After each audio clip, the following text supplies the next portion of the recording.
everyone, and welcome to Rhinofeed. Today I'm going to give you a tour guide of my setup, which I know many of you have been asking me to do. Today I do apologize immensely for the audio, as it is just the onboard mics that are on my Canon T4i, which are quite horrible. Definitely not what you're used to hearing. So let's start off here on the left side of my room. You see in the corner here, there's these big gray boxes. Well, they are bass traps, and they immensely improve the sound in my room. Otherwise, as my room is a box, you would get a boxy sound, and we don't want that. So these are by ATS Acoustics. I highly recommend them, and they really do help. I really do like them a lot. Next up, you have my Electro Voice RE27ND. A fantastic broadcast microphone, and I really appreciate it. I appreciate it a lot. It's a good mic. What am I trying to say? It is on this mic stand here, and this is by Tama, the Stage Master series. It's pretty nice. It's chrome. The way this twists and locks, it just locks down really well, so I trust it with a $400 mic or whatever it is. Next up, you have the setup itself, and you see the desk is the main attraction. Unfortunately, it's not mine. I'm borrowing it. It's my dad's. It's a 1900s quarter sawn oak library table. And he actually picked it up off of the street. It had a little mini pool table attached to it, and so he took the pool table off of it and repaired it, refinished it, and here it is. It looks really, really good. I like it a lot. There are a few adjustments I had to make because I am tall.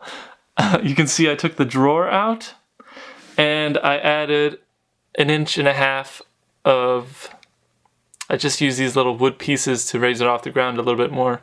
Still, this bottom bar, it's not meant to be a computer desk really. So ergonomically, my shins get hit by this all the time, and it's kind of a pain, but still, I like it. I still like it a lot, and it makes for really good background in a lot of my videos. Alrighty, so let's go to this side here.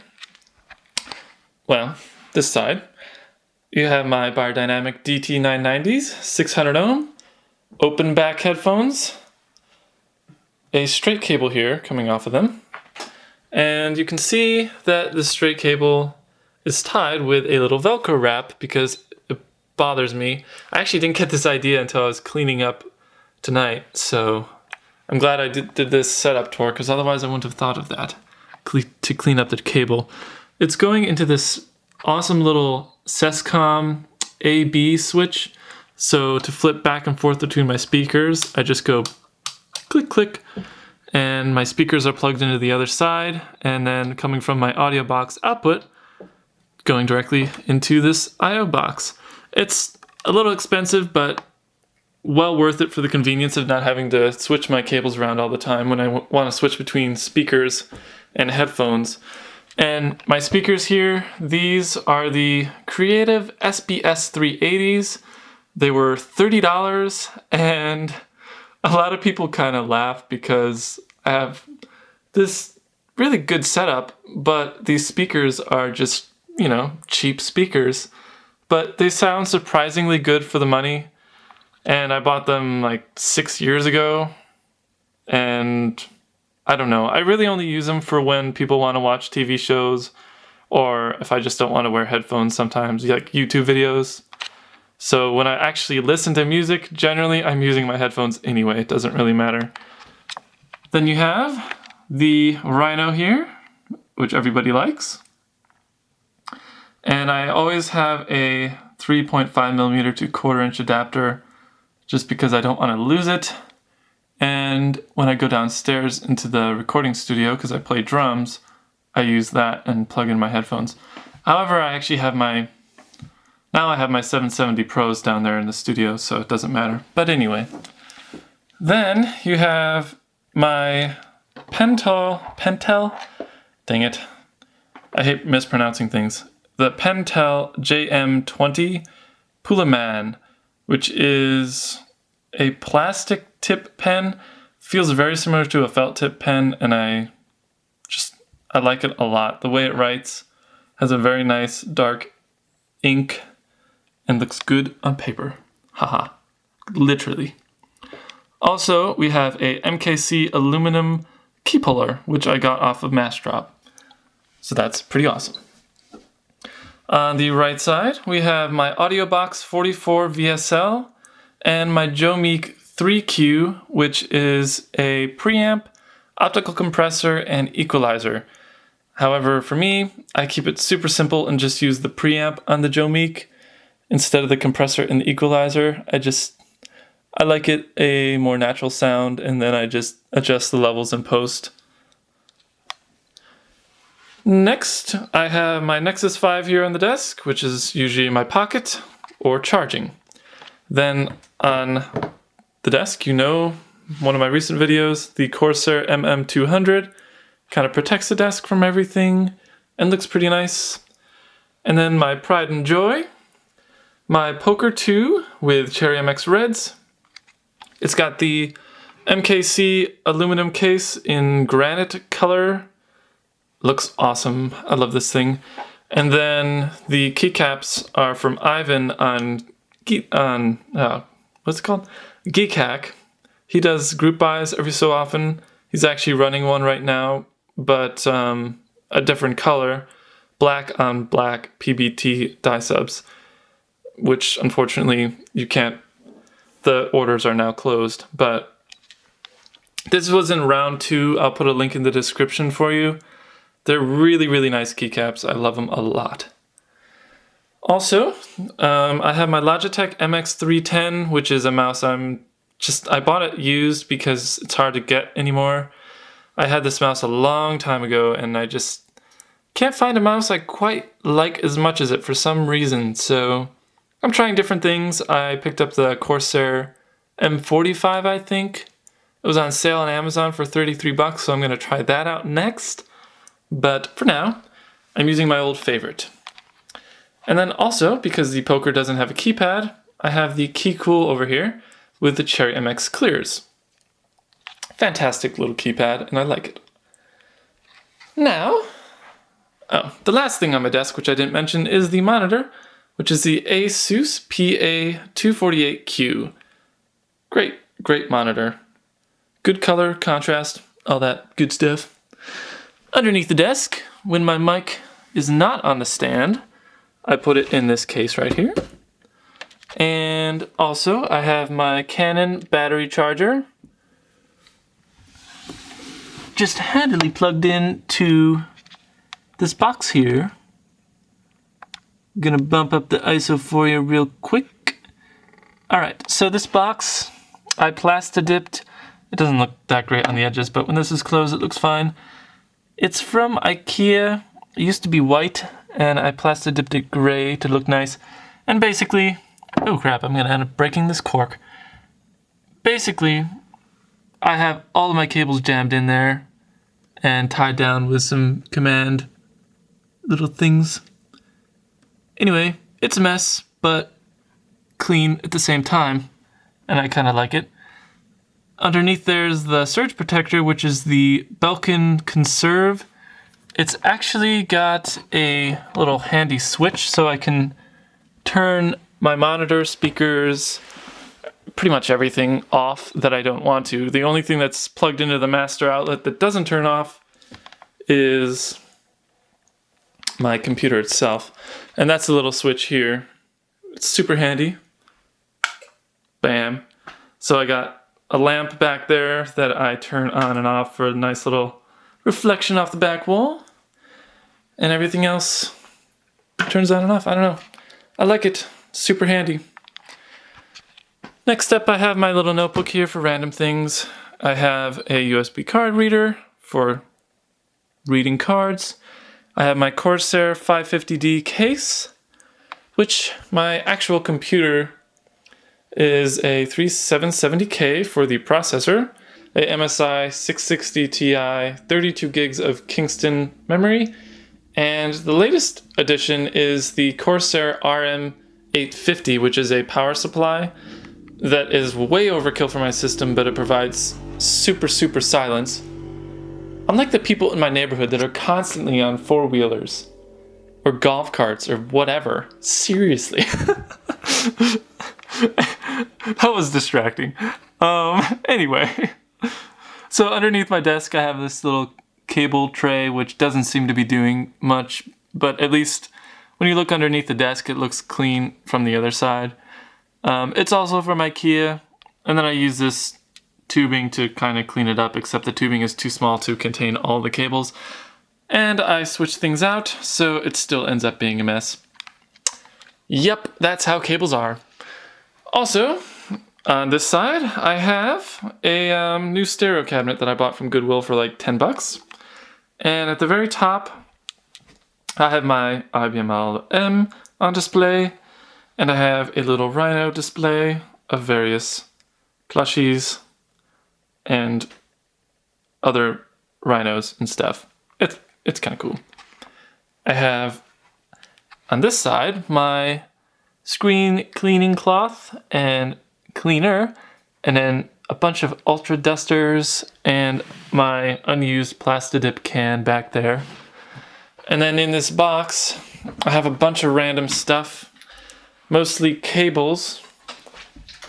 Trying to move stuff with only one hand. An all-important gray card, which I used at the beginning of this video. You must get one. If you do YouTube, you must have a gray card. And then I have this, which is full of extra keycaps, things and stuff, and other miscellaneous cables, which are probably hard to see. I have some E6000, some really good industrial glue, some double-sided tape back there, some other command cable tie-downs, some VGA cables, which I don't need, and a micro USB cable. Is this interesting to you guys, or is this just boring? Because to me, I mean, this is kind of boring with all these stupid cables. Another VGA cable. Oh yes, cable ties. Everybody needs those. Oh, and these are pretty handy. They are from Amazon, of course. Just little extension cables, so if you have a power brick that you need to plug into a surge protector, you can just use that extension cable instead of losing a spot on your surge protector. I bought them in a 5-pack. I really only needed one, but it makes it feel like you're saving money when you buy them in bulk, I guess. Then underneath in this one I have some packing tape, measuring tape, a tape gun for some odd reason, even though I don't ship that many things. This is a pop filter, which I don't need right now because the Electro Voice actually is really quite good in that regard. But this is a Cascade PF1 focus. I highly recommend this. It's a metal pop filter, and if you're in the market for one, it does a really good job without making that foamy... I don't know, most pop filters just have that foamy sound, I guess. I don't know how to explain it. There's a couple of camera things like a ND filter, but I don't shoot video outside, so I don't need that really. I have a hood, which again, don't really need, but it came with it. I haven't used up razor mat. Some IKEA LED lights, which have so many wires, I could not install it because I was just, no, I don't want to deal with the wires. And that's about it in that container. On the very bottom, you have some Minecraft sets, which I have yet to open. I feel kind of bad about that, but I don't know, I kind of like them just in the box. I have a dead hard drive, I have more tubing, a mini Minecraft display with some keycaps that I was thinking of doing a mini giveaway for. Obviously I need to keep one for myself, but I was thinking once I got 2,000 subscribers to give a couple away. Then I have that, which is cute, and then that other small figure here. Then I have a tower of boxes, kind of like Linus had in his live stream. I don't recommend doing this, as you'll take one box out, they'll all topple over, it'll just make a mess, but I don't know what else to do with all these boxes. It's kind of a pain. First world problems. That's such a terrible meme. Then I have my first mechanical keyboard, my Leopold RT200, FC200 RT. See, I was on the right track. This is Cherry MX Browns. I got my Race 2, my Ducky DK2108, which I actually forgot I've not done a review of that. I really need to. Underneath I have my Quickfire TK, which I did just do a review of. So that's cool. In the corner I also have the case for the biodynamics. And that's about it. What else? I guess there's also my tripod, which is nothing interesting really. It's just something we happen to have. I really need to upgrade because it is kind of a pain. At least it's sturdy. I have my chair, IKEA again. I have my lights, which they're heating this room to an inferno of flames because they're so hot and it's awful, which is probably why I'm panting when I'm doing this video. And then I have these, but right now I'm not using them because I'm just reflecting the light off of the ceiling. And then I have my childhood display of all of my Legos. Actually, sadly, this is not all of them. Behind those boxes that I showed you earlier, to the right of them anyway, there's some more Legos. I'm just crazy that way, I guess. I really need to organize everything, but certain sets I just can't take apart, like Cafe Corner. I just don't have the heart to take it apart. It's just an awesome set. I don't know. Lego Lord of the Rings set. It's pretty sweet. And then I also have this poster for Minecraft, which is also pretty awesome. So that about wraps it up. Thank you very much for watching this long video, my longest video ever. I really hope you've enjoyed it, and I will put a ton of links in the description to various things, and you can definitely ask me any questions you might have about anything I might have missed. But as always, please rate, comment, and subscribe.